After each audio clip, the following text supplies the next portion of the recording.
But also, as we look at this, it's amazing. Please bear with me if I go over a little bit over. You shouldn't let your children watch anything scary because they get in kids. They always go for the children. Always. You got to keep your children anointed. You got to pray over them. You got to rebuke and bind and cast out those demons because they're always going to go for the children. Always. I'm telling you, always. Because children have a weaker constitution and they can see things in the spirit. I'm telling you, they can look up. My kids looking. What you looking at? Because they can see things. So demons always go after the children. Amen. And stay away from the horror movies with them. Don't watch anything scary. Don't let them watch anything scary. But there's something I found out tonight. And I had to laugh because I brought this up. I didn't realize it, but I brought this up, but God gave my answer tonight. Let's look at Mark 5. And I'm going to be closing out soon. Mark 5 and around 9, I think.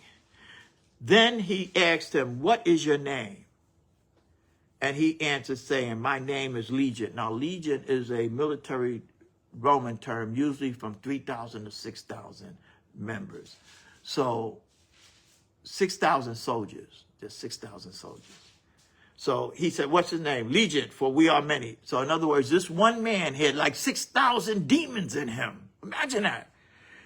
Also, he begged him earnestly that he would not send them out of the country. So the demons are territorial. They like this certain areas. He said, "Don't send us out the country."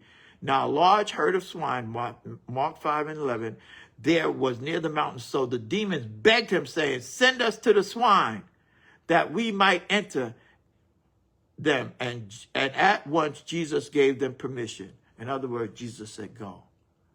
There's an important reason why Jesus said go.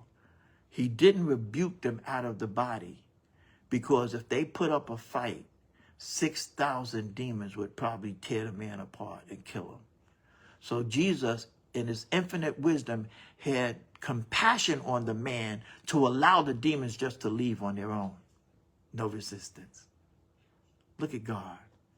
But then after that, this man who was Legion, he was naked, wounded, he would cut himself, all kind of demons coming out. And there's a demon called mutilation. And a lot of people that try to kill themselves, that's what they call mutilation.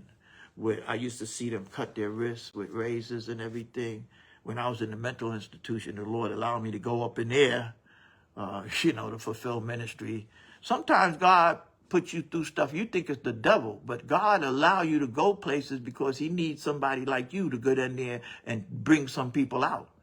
Amen. So I was in a mental institution. A lot of you know my story, some don't. And instead of calling the nurses or the guards, they would come get me. "Come on, we need you to pray."